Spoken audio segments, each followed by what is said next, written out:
दुकुलचौराय तस्मै कृष्णाय नमः संसारमहीरुहस्य बीजाय।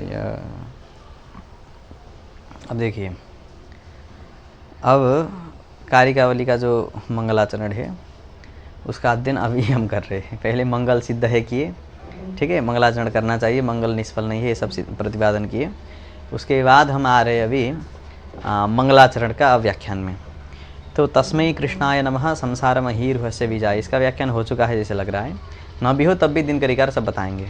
अब देखिए मूल में क्या है, क्या प्रथम क्या है, नूतन जलधर रुचये गोपवधूटी दुकूल चौराय तस्मै कृष्णाय नमः संसारमहीरुहस्य बीजाय। नूतन जलधर, ऐसा भी यहाँ लिख रहे हम, क्या बताएं, अत्र मूले नूतनेति करके, नूतन यह जलधर मेघ, ठीक है, नूतन जलधर अर्थात मेघ, ठीक है। तो नूतन यह जलधर मेघ, नूतनत्व कैसे है, तो शीघ्र वृष्टि प्रदत्व है, उसमें नूतनत्व है। तो नूतनो यो जलधर मेघ तस्य रुचि, रुचि नाम आभा विशेष, प्रकाश विशेष, तस्य रुचि इव रुचिर, वो काला वो रूप में नहीं देखना है, वो जैसे कि उसमें जो आभा होती है ना, ऐसे आभा भगवान में है करके बोलना है। तो तस्य रुचिर इव रुचिर यस्य, उसकी रुचि की जैसी रुचि है जिसकी, ऐसे भगवान श्री कृष्ण घनश्याम, ठीक। तस्मै एतेन, इससे क्या, ये उपमा देने से क्या वो लाभ हो रहा है, तो एतेन यथा नूतन जलधर शीघ्रम वृष्टिप्रद, नूतन जलधर क्या होता है, शीघ्र वृष्टिप्रद होता है ना, उसी प्रकार से एतेन यथा नूतन जलधर शीघ्रम वृष्टिप्रद तथा अयमपि, उसी प्रकार से अयमपि अर्थात भगवान अपि स्वाभिलषित प्रदा, अपने में अपने से जो अभिलाषा रखेंगे ना वो सब प्रदान कर देंगे, ठीक है। इति सूचितम हो गया। गोपानाम वधूट्यः युवत्यः, इसके बाद क्या है, गोपवधूटी दुकुल चौराय, इसमें दो तीन अर्थ किए थे। कभी क्या किए थे हम, गोपद का क्या क्या अर्थ किए थे, पृथ्वी भी किए, गोपद का अर्थ क्या किए, गाय भी किए, और गोपद का अर्थ इंद्रिय भी किए, तो ऐसे करके सब अलग अर्थ कर चुके हैं। तो गोपानाम वधूट्यः अर्थात गोपानाम वधूटी, अभी गोपा करके कौन, गामपात यदि गोपा, ऐसे करना है। तो गोपानाम वधूट्यः, वधूटी चिरंटी ये सब क्या है, पत्नीवाचक है। तो युवत्यः स्त्रियः, ठीक, तासाम दुकुलानी, उनका दुकुल था वस्त्राणी, तेसाम चोराय, ठीक है, जो चीरहरण कहानी पता ही है, उनके चोराय इत्यर्थः हो गया। नमस्कार्यस्य भगवतः संतुष्टताम सूचयितुम, अब देखो चोर रहे मतलब क्या कर रहे हो, मजाक कर रहे हैं ना, भगवान कृष्ण उसको कौन शिक्षा देने के लिए लीला कर रहे, तो अभी क्या है, एकदम फ्रेश है। तो नमस्कार्यस्य, कैसे भगवान को नमस्कार कर रहे, मतलब जो अभी गोपिनी के साथ लीला कर रहे हैं, मतलब एकदम प्रसन्नता मुद्रा में है। तो प्रसन्न मुद्रा में होने वाले व्यक्ति को कुछ भी मांगेंगे तो फटाक से दे देगा, है ना। इसीलिए नमस्कार्यस्य भगवतः संतुष्टताम सूचयितुम, ये क्यों ऐसे, कौन चोराय नमस्कार करता है, जैसे कि रुद्राष्टाध्याय में भी है ना, तस्कराणाम पतये नमः, ये सब आया है, तो बहुत सारा है, स्तेना नाम पतये नमः, बहुत सारा है, वो भी अलग अलग है, प्रच्छन्न चोर, अप्रच्छन्न चोर, बहुत प्रकार के वहाँ विशेषण है, नेट के टाइम में सब देखना पड़ता है। तो हो गया। तो नमस्कार्यस्य भगवतः संतुष्टताम, एकदम भगवान पूरा फ्रेश है, तो जो मांगेंगे हम दे ही देंगे भगवान करके, ऐसे भगवान को नमस्कार किए। नमस्कार्यस्य भगवतः संतुष्टताम सूचयितुम आहा मूले गोपेति हो गया। तस्मै इति, अब तस्मै कृष्णाय नमः में तस्मै अर्थात तत्शब्द, तत्शब्द सर्वनाम शब्द है, तो तत्शब्द सामान्यतः सकल जन प्रसिद्धत्व सूचनाय, उन्हीं को नमस्कार, उन्हीं को मतलब वो सर्व प्रसिद्ध है, ये ऐसा हो रहा है तो उन्हीं को नमस्कार करो, हो जाएगा, मतलब अरे कोई कृष्ण ही तो है ना, और क्या है, इसलिए वो सर्वजन प्रसिद्धत्व सूचनाय तस्मै कृष्णाय, तस्मै श्री गुरुवे नमः बोलते हैं ना हम, वो तो सर्वजन प्रसिद्धत्व सूचनाय, वहाँ तत्पद हम प्रयोग करते हैं। तो हो गया तस्मै कृष्णाय नमः। हाँ, एतेन भगवतः नमस्कार प्रकारीभूतापकर्षावधित्वम उक्तम तद अयुक्तम, अब यहाँ से शुरू हुआ, एतेन से शुरू हुआ, यहाँ क्या कहे, तो भगवतः नमस्कार प्रकारीभूत अपकर्षावधित्वम, देखो नमस्कार मतलब क्या है, नमस्कार का अर्थ हम क्या करते हैं, कौमुदी में पढ़े हो ना सब लोग, मुनित्रयम नमस्कृत्य में, तो नमः पदार्थ क्या है, स्वनिष्ठ, हाँ, इसी को उल्टा करके उधर से शुरू करना हो तो, ये भी यहाँ नहीं सुने ना लोग, क्या फिर बोलो, स्वनिष्ठ, हाँ, स्वनिष्ठ अपकृष्टत्व स्वनिष्ठ अपकृष्टत्व निरूपित उत्कृष्टत्व बोध विशेष्यत्व, जिसको हम नमस्कार कर रहे हैं ना, उसको हम क्या कर रहे हैं, अपने की अपेक्षा उसको उत्कृष्ट बना रहे हैं। तो स्वावधिक, अथवा ऐसे बोलो स्वावधिक उत्कृष्टत्व प्रकार का बोधानुकूल व्यापार है। इसमें बोध, ये जो बोध है, व्यापार हम कर रहे हैं, लेकिन वो बोध कहाँ रहेगा, वो व्यक्ति में, सामने वाले व्यक्ति में, इसलिए उसमें द्वितीय करेंगे फलाश्रयत्वात्। ठीक है, तो स्वावधिक उत्कृष्टत्व बोध, हाँ ये फल हो गया। ये बोध किसको होना है, हम नमस्कार किए, देखा ही नहीं आदमी, फल मिलेगा। हाँ, तो उसको बोध होना चाहिए, इसलिए स्वावधिक उत्कृष्टत्व ये होता है। इधर से शुरू करोगे तो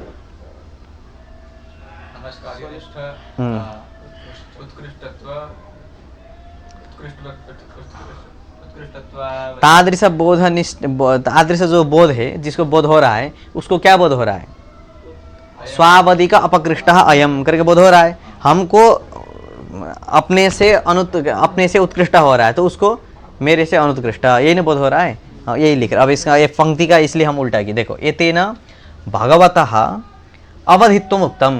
कैसी अवधि, तो नमस्कार प्रकारीभूत अपकर्षावधि। नमस्कार प्रकारीभूत जो अपकर्ष की अवधि क्या है, किसकी अवधि हम अपकर्ष है, मतलब न्यून है, तो ईश्वर की अपेक्षा हम न्यून है, ये नहीं बोल रहे। इसलिए एतेन भगवतः नमस्कार प्रकारीभूता अपकर्षावधित्वम उक्तम। ठीक है, ऐसे बता दिए। तो मन्निष्ठ अपकृष्ट प्रकार का और भगवन्निष्ठ उत्कृष्टत्व बोध, ये दो बोध हमको अपेक्षित है। तो ये जो मन्निष्ठ अपकृष्टत्व का अवधि क्या है, ये तो भगवान है। तो ऐसा जो कहे ये अयुक्त है, ये वाक्य ठीक नहीं है, तद अयुक्तम। क्यों, भगवती माना भावात, भगवान है, इसमें क्या प्रमाण है। ठीक है, इत्याशंक्य, इसको ऐसे आशंका करके नैयायिक मतानुसारेण ईश्वर साधकानुमानम सूचयन आहा। इसलिए ईश्वर साधकानुमान बताने के लिए क्या कह रहे हैं, संसार मही रुहस्य बीजाय। ठीक है, संसार मही रुहस्य बीजाय। अब समझ में आ गया यहाँ है या नहीं, समाप्त हो रहा तत्व का विदोष। ठीक है, तस्मै कृष्णाय नमः इतना ही कह देते तो हाँ। तो नैयायिक मतानुसारेण ईश्वर साधकानुमानम मान सूचयन आह संसारेति। संसार क्या है, इसका व्याख्यान तो मूल में क्या कहे, संसारेति का संसार एव महिरुह वृक्षः। संसार ही महिरुह अर्थात वृक्ष है जिसका, तस्य बीजाय। ठीक है, संसार ही महिरुह है, मही अर्थात पृथ्वी, रुह अर्थात वृक्ष आदि। तो संसार ही एक क्या है, वृक्ष रूप है। तो उसके जो बीज है वही हमारे भगवान श्री कृष्ण है, उन्हीं को नमस्कार कर रहे हैं। ठीक है, तो इसमें लिख रहे संसार से महिरुह इति, संसार एव महिरुह करके कर्मधारय क्यों दिखाए।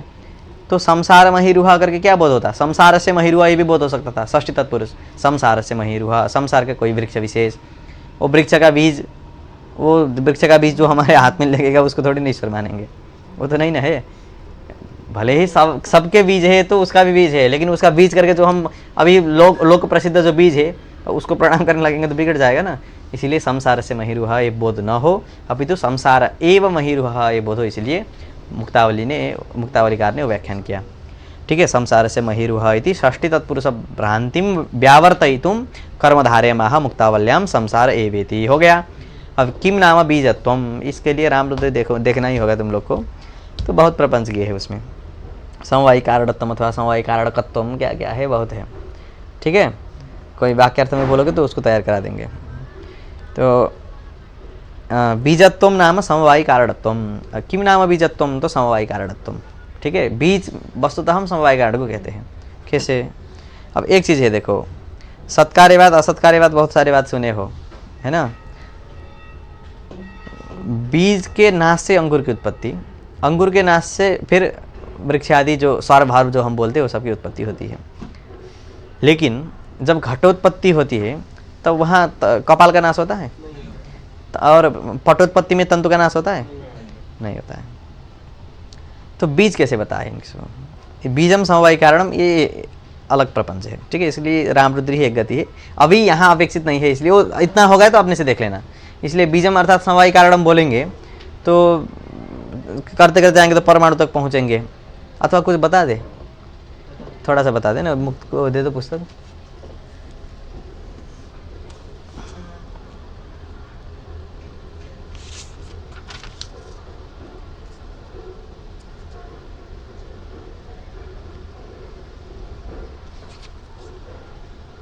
हाँ देखो समवाय कारणत्वम इति करके लिखा है ना।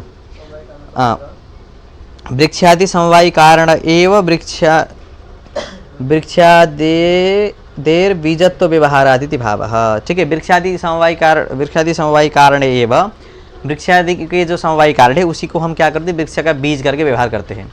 इसलिए बीज आया समवायी कारण आया करके कहाँ लिखे, बीजत्वम समवायी कारणत्वम करके इसलिए लिखे क्योंकि हमारा व्यवहार ऐसा है इसलिए। तो वृक्षादि समवायी कारण एव वृक्षादेः बीजत्व व्यवहारादिति भावः। यद्यपि बीजम वृक्षार्थे न समवायी कारणम। ठीक, क्यों?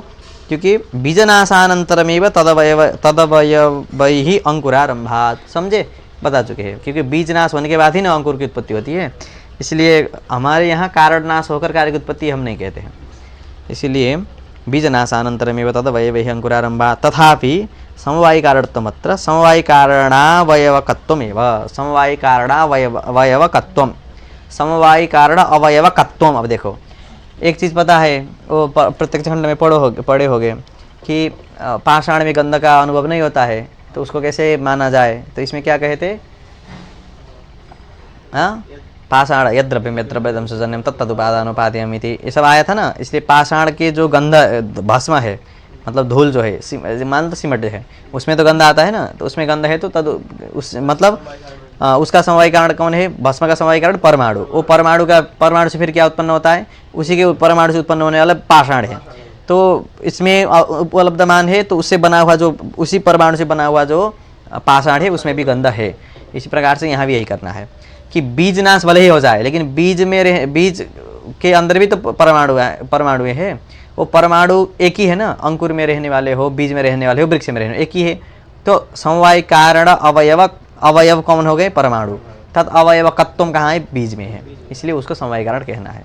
ठीक है, तो यही बोलना चाहते हैं हम कि तथापि समवाय कारणत्वम अत्र समवाय कारणावयवकत्वमेव विवक्षितम अतः ना संगति ही। ठीक है, समवाय कारणावयव हो गए परमाणु, तद अवयवकत्वम कुत्र अस्ति, बीजे अस्ति, अंकुरादौ अस्ति, अत्र तत्र समवाय कारणत्व व्यवहार यही है। समझे, और सब विशेष जो है देख लेना। कहाँ गया, हाँ बीजत्वम समवाय कारणत्वम तत्स ईश्वरे बाधितम। अब देखो समवाय कारण ईश्वर नहीं हो सकता है। ठीक है, क्यों नहीं हो सकता है, हाँ क्या होता है, द्रव्य ही समवाय कारण होता है, ईश्वर द्रव्य ही तो है, तो क्यों नहीं हो रहा है। हाँ तो बोलो ईश्वर समवाय कारण क्यों नहीं हो सकता है।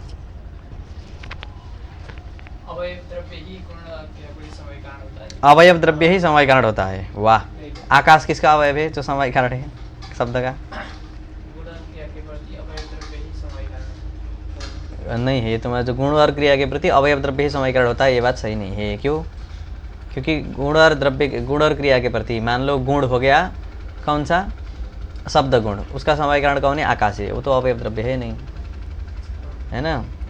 और क्रिया है मन में रहने वाला, उसका भी थोड़ी ना परमाणु रूप है, उसका क्या अवयव है मन का, हाँ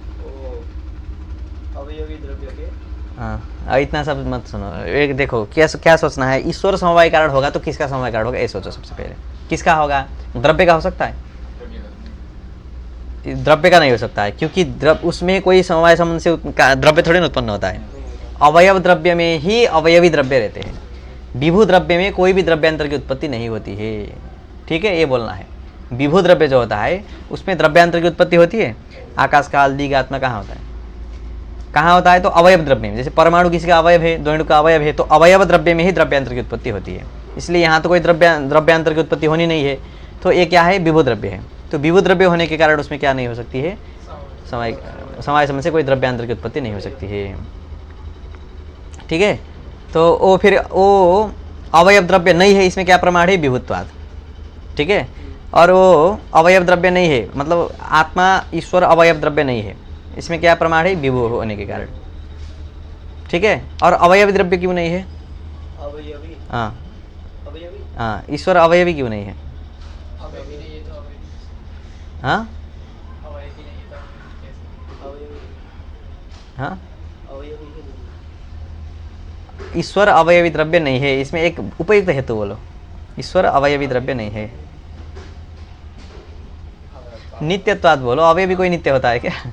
नित्य है, नित्य द्रव्य अवयवी नहीं हो सकता है, ठीक है। इसलिए न तो अवयव है न तो अवयवी है, और अवयवावयवी के बीच ही न होता है समवाय, इसलिए मतलब समवायीकरण द्रव्य का नहीं हो सकता है। और गुण और क्रिया के प्रति तो समवायीकरण हो सकता है, ठीक है। गुण और क्रिया के प्रति तो समवायीकरण हो ही सकता है ना, क्योंकि विभु द्रव्य आकाश आदि सब समवायीकरण है ही, तो फिर समवायीकरण क्यों नहीं माना जाए। तो हम कार्य क्या देख रहे हैं? संसारी कार्य देख रहे हैं, मतलब सारा द्रव्य ये सब जगत कार्य है, तो जगत कार्य द्रव्य में रखना है, जगत कार्य के प्रति कारण बनाना हो। हाँ आएगा आएगा, यही अब यही चर्चा कर रहे हैं। तो फिर भी समवाय कारण क्यों नहीं हो सकता ये देख रहे हैं, ठीक है। केवल गुणादियों के प्रति ही समवाय कारण बनाना होता तो हम बना लेते, लेकिन हमको द्रव्य के प्रति भी बनाना है, तो द्रव्य के प्रति समवाय कारण नहीं हो सकता है। समवाय कारण क्यों नहीं हो सकता है? हाँ फिर यही बोल रहे हो, द्रव्य के प्रति समवाय कारण क्यों नहीं हो सकता है बोलोगे तब अवयव द्रव्य नहीं है, इसलिए बोलना है। द्रव्यम प्रति समवाय कारणम अवयव द्रव्यमेव द्रव्यांतरम प्रति समवाय कारणम भवति।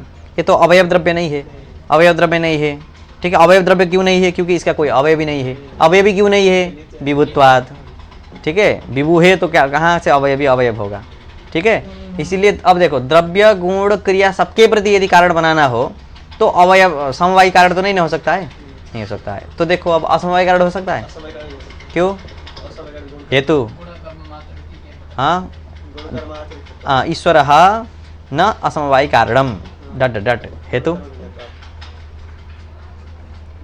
द्रव्यत्वाद बोलोगी, उतना बोलना है। यद्यद् द्रव्यम तत्तद् न असमवायी कारणम, ठीक है।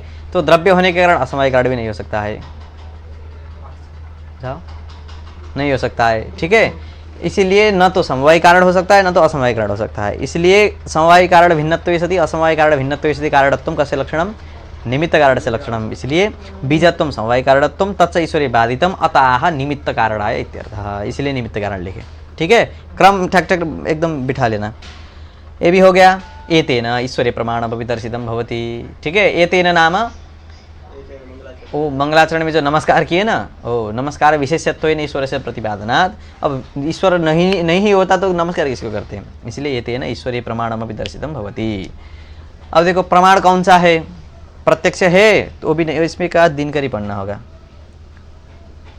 हाँ इसके लिए दिनकरी देखो कितना हो गया समय, समय भी बताना हमको।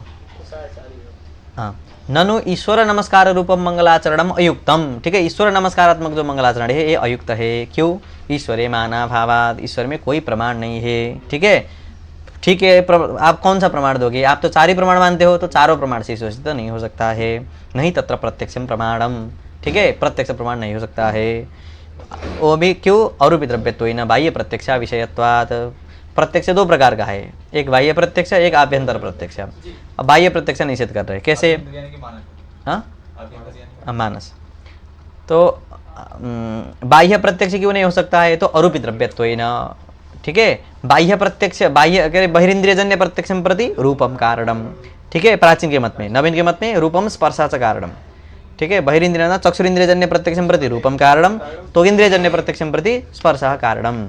न तो वहाँ रूप है न तो स्पर्श है, क्योंकि आत्मा है, आत्मा तो रूपी न तो स्पर्शवान होता है। इसलिए अरूपी द्रव्यत्वेन बाह्य प्रत्यक्ष विषयत्वात्। बताएंगे महाराज। नापि मानसम, किसका? मानस प्रत्यक्ष आत्मा का होता है। कार्य का बोलो, मानस प्रत्यक्ष आत्मा का होता है करके शेरे भाई। हाँ मानस प्रत्यक्ष आत्मा का मानस प्रत्यक्ष होता है करके मन मात्र से गोचर कहाँ आ गया? कार्य का पूछ रहे। आत्मा का मानस प्रत्यक्ष होता है। धर्माश्रयोध्यक्षो विशेष गुणयोगतः धर्माश्रयः अध्यक्षः नाम प्रत्यक्षः, आत्मा प्रत्यक्षः, ठीक है। तो आत्मा का प्रत्यक्ष कैसे होता है? विशेष गुण, इसलिए आत्मा करके नहीं होता है, विशेष गुण योगता होता है। अहम सुखी, अहम दुखी, है ना, अहम ज्ञानी, ज्ञानवान इत्यादि जो विशेष गुण के योग से आत्मा का प्रत्यक्ष मानस होता है। हो गया, हो गया। और ज्ञान इत्यादि का प्रत्यक्ष करना हो तो घट का प्रत्यक्ष चक्षुरेंद्रिय से होता है, लेकिन घट ज्ञान का प्रत्यक्ष मानस होता है, वो भी मन से होता है। बहुत सारे हैं। हो गया। अभी नापि मानसम, मानस प्रत्यक्ष भी उसका हो नहीं सकता है। क्यों? क्योंकि परात्मनः परेण मनसा प्रत्यक्ष वारणाय आत्म प्रत्यक्षं प्रति परात्म व्यावृत्त विजातीय मन संयोगत्वेन हेतुत्वस्य आवश्यकतया ईश्वरे तस्याभावात्। देखो, आत्मा का मानस प्रत्यक्ष नहीं हो सकता है तो नहीं बोल सकते। अभी कार्य का हम बोल रहे, क्या बोल रहे? धर्माधर्माश्रयोध्यक्षः बोल रहे। तो धर्माधर्माश्रय अध्यक्ष, धर्माधर्म का आश्रय जो ये है, ये तो प्रत्यक्ष होता ही है। मतलब आत्मा प्रत्यक्ष, धर्म उसमें न रहे ईश्वर में, भले ही छोड़ो, लेकिन आत्मा प्रत्यक्ष होता है, मानस प्रत्यक्ष होता है तो बोलते हैं ना हम। इसमें एक पूर्व पक्ष करती है। देखो, आत्मा का प्रत्यक्ष होता है तो जब धर्मी का प्रत्यक्ष होगा तो धर्म दिखेगा या नहीं? तुमको गंगा जी में नाव दिख रहा है तो नाव का रूप दिखेगा ना? दिखेगा ही, स्वाभाविक रूप में। अब देखो, ईश्वर है, आत्मा रूप है, उसका प्रत्यक्ष मन से हो सकता है। ये अभी बोल रहे, इसके लिए देखो, आत्मा विभु है, विभु है। अब तुम्हारा जो आत्मा है, तुम्हारी आत्मा भी क्या है? व्यापक है। हमारा मन और तुम्हारे आत्मा का संयोग है या नहीं? है ना? सबके, हमारे मन के साथ संसार में जितने प्राणी है उन सबके संयोग है। क्यों? इसमें युक्ति क्या है? सर्व मूर्त द्रव्य संयोगी है ना आत्मा, तो मूर्त द्रव्य मन है। मन तो मूर्त द्रव्य मन है। मनसः मूर्तत्वात् आत्मनः सर्वमूर्त द्रव्य संयोगित्वात्, सभी मूर्त द्रव्यों के साथ अर्थात सभी के मन के साथ आत्मा का संयोग है। सभी के मन के साथ सभी के आत्मा का संयोग है। अब मानो तुम्हारी आत्मा और हमारा मन दोनों का संयोग है, तो ज्ञान प्रतिकिम कारणम आत्मन संयोग कारणम। जब आत्मन संयोग से ज्ञान उत्पन्न होता है तो तुम्हारे और हमारे आत्मन संयोग से, अब आत्मा देखो, मन गया, आत्मनसा संयुज्यते मन इंद्रिय, ये सब होता है। तुम्हारे आत्मा में जो ज्ञान है उसका प्रत्यक्ष हम अपने मन से कर सकते? नहीं कर सकते, है ना? तो आत्मन संयोग ज्ञान के प्रति कैसे कारण हुआ? वो जैन वाला एक है, मतिश्रुतावधि मनः पर्याय करके एक ज्ञान मानते हैं वो लोग। मनः पर्याय नाम मन की पर्यायता हो जाती है, मतलब संसार में तुम क्या सोच रहे हो हमको पता चल जाता है। वो मन पर्यायता के बाद फिर कैवल्यम, केवल एक ज्ञान होता है, उससे मुक्ति ये है। तो ये मन पर्याय नहीं होता है यहाँ कि तुम्हारे मन में जो हो हम ज्ञान कर ले, लेकिन कारण तो विद्यमान है ना। जो हम लोग मानते हैं ज्ञान सामान्यम प्रति आत्मन संयोग का कारणम, आत्मा और मन का संयोग हो गया तो तुम्हारे आत्मा में जो ज्ञान है हमको पता चलना चाहिए। सब नहीं होता है, इसीलिए क्या बोलना चाहिए? ज्ञान सामान्यम प्रति आत्मन संयोग से कारणत्वं नास्ति। ठीक है, सामान्यस्य आत्मन संयोग से कारणत्वं नास्ति अपितु। अब पढ़ो, प्रति लिखा है ना वहाँ, उससे ऊपर परात्म व्यावृत्त विजातीय मन संयोग। हाँ, आत्म मन संयोग अर्थात किसका? परात्म व्यावृत्त। अब जो मेरा मन है और मेरी आत्मा है, तो अतिरिक्त जितनी भी आत्मा है ना वो परात्मा, उससे व्यावृत्त, तो परात्म व्यावृत्त विजातीय मन संयोग। विजातीय मतलब मेरी आत्मा होनी चाहिए और मेरा ही मन होना चाहिए। एतत् संयोग एवं ज्ञानम प्रति मन्निष्ठ ज्ञानम प्रति कारणम। हाँ, वैजात्यम, ये परात्म व्यावृत्तत्व है वैजात्यम। ठीक है, हाँ। तो ये क्यों मानना है ऐसा? तो हम जो बता रहे वही लिखा है, परात्मनः परेण मनसा। परात्मनः तुम्हारे मन परात्मनः मतलब तुम्हारे आत्मा का परेण मनसा मतलब दूसरे के आत्मा से, दूसरे के मन से प्रत्यक्ष नहीं हो सकता है ना। यदि ज्ञान सामान्य प्रति आत्मन समय कारण बोलेंगे तो प्रत्यक्ष होना चाहिए, मतलब तुम्हारी आत्मा का प्रत्यक्ष होना चाहिए बता रहे हैं। ज्ञान तक भी मत जाओ, हमारे मन से तुम्हारी आत्मा की प्रत्यक्ष होनी चाहिए, नहीं होता है। इसीलिए परात्मनः परेण मनसा प्रत्यक्ष वारणाय, कहाँ गया? वारणाय आत्म प्रत्यक्षम प्रति। इसलिए आत्म प्रत्यक्ष के प्रति क्या कारण है? परात्म व्यावृत्त विजातीय मन संयोगत्वेन। परात्म व्यावृत्त जो मन संयोग कारणम, परंतु परात्म व्यावृत्तत्वेन मन संयोग कारणम इत्यर्थ।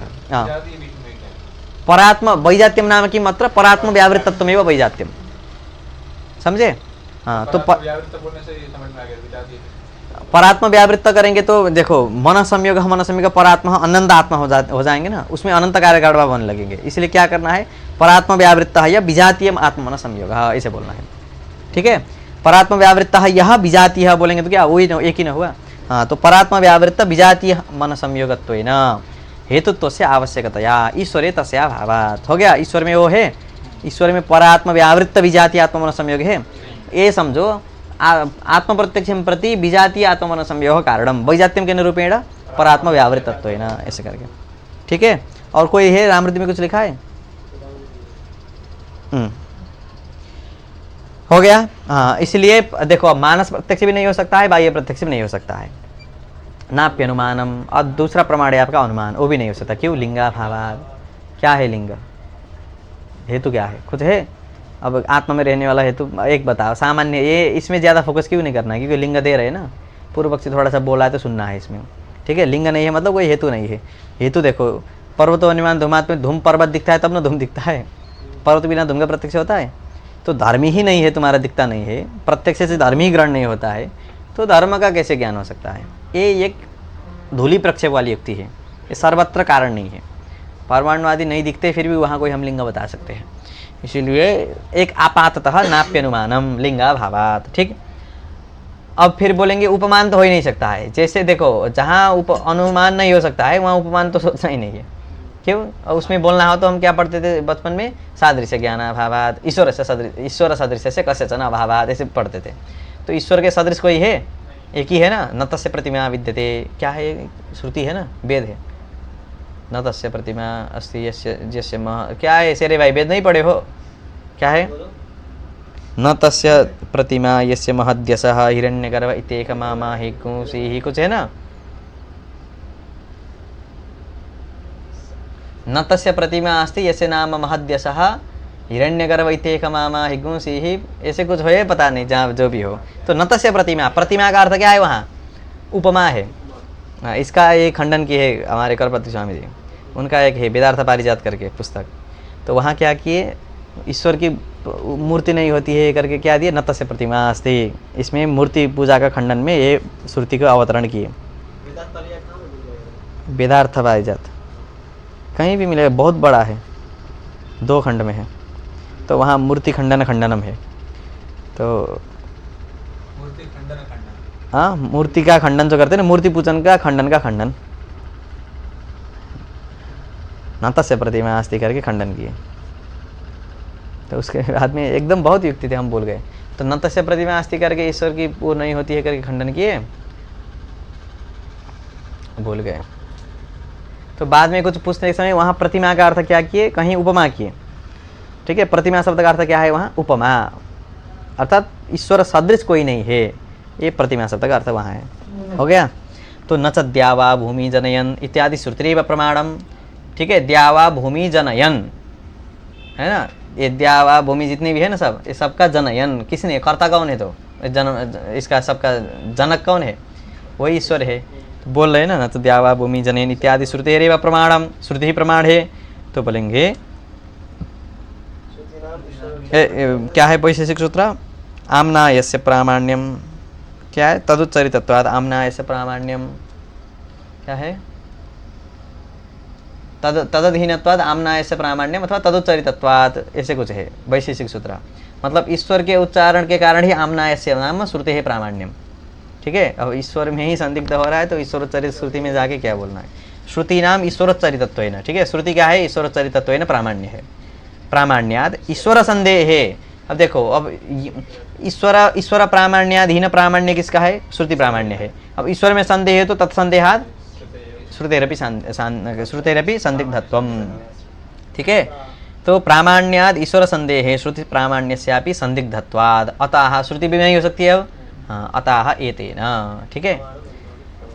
हाँ, एतेन प्रमाणम अनुमान रूपम, इसीलिए ऐसा नहीं हो सकता करके जो बोलता है ना, हाँ, उसके मतलब मुँह में पट्टी लगाने के लिए अनुमान प्रमाणम दर्शितम। क्या प्रमाण दर्शित किए? तथा ही यथा घटाधिकार्यम कर्तृजन्यम तथा चित्तंकुरादिकम अपि इति। यहाँ देखो, घटाधिकार्यम ये दृष्टांत है, कर्तृजन्यम ये क्या है? कर्तृजन्य तो साध्य है, तथा चित्तंकुरादिकम अपि ये पक्ष है गया। तो चित्तंकुरादिकम कर्तृजन्यम, अब हेतु क्या है? तो घटाधिकार्यम बोला है ना, तो कार्यत्व तो यहाँ क्या है? दोनों में समान है ना, चित्तंकुरादि और घट में, तो कार्यत्व तो हेतु। तो अनुमान बनेगा चित्तंकुरादिकम कर्तृजन्यम कार्यत्वाद, और यहाँ उदाहरण दे दिए घटवद, ठीक है। तो ये देखो, अब यत्र यत्र कार्यत्वम है ना, चित्रकार के भी, मतलब चित्रकार के बिना चित्र संभव है? नहीं है। कुलाल के बिना घट संभव है? एक जगह व्यभिचार दिखता है? किसी ने बताया था हमको, रोबोट करता है करके। तो हम बोले रोबोट को कौन चलाता है? एक चेतन चाहिए ना, इसलिए कर्ता मतलब हमको एक चेतन तो जैसे भी चाहिए, कोई भी कार्य संपादन करना हो तो चेतन तो चाहिए, ठीक है। ये लोक न्याय सिद्ध है। जब सिद्ध है तो चित्यंकुरादि ये सब जो दिख रहे हैं वो भी कार्य है। तो यत्र यत्र कार्यत्वं तत्र तत्र कर्तृजन्यत्वं लोक न्याय सिद्धमस्ति चेत् कार्यत्वं यथा घटादौ अस्ति, घटे कार्यत्वम् अस्ति चेत् तत्र कुलालजन्यत्वं सिद्धं, प्रत्यक्षतया सिद्धमस्ति। तद्वत् चित्यंकुरादावपि कार्यत्वमस्ति, अतः कार्यत्वेन हेतुना अस्माभिः कर्तृजन्यत्वमपि तत्र साध्यते, ठीक है। वो कर्ता कौन है तो हम लोग नहीं हो सकते, तो वही है करके सिद्ध करना है। हो गया। न च तत्कर्तृत्वम अस्मदादीनां संभवति। तत्कर्तृत्व अर्थात चित्यंकुरादि कर्तृत्वम क्यों नहीं सकते है? देखो ये पृथ्वी में हम आ रहे हैं ना, तो जहाँ हम आ रहे हैं लोग, जहाँ लोग आ रहे हैं, जिस आश्रय को मानकर लोग आधे हो रहे, उसको पहले कैसे बनाएंगे? कोई भी वैज्ञानिक जितना भी बड़ा निकला हो, क्या करेगा? वो इसी में आया तो इसको थोड़ी नहीं बनाएगा, तो इसके उत्तर में न बनाएगा, ऐसा है? कहीं संभव है? इसलिए न च तत्कर्तृत्वम अस्मदादीनां संभवति इति अतः फंसेंगे तत्कर्तृत्वेन नाम चित्यंकुरादि कर्तृत्वेन ईश्वर सिद्धि है। यही कि ईश्वर सिद्धि का अनुमान है, ठीक है। तो ज़्यादा नहीं ना हुआ? हाँ, अब एक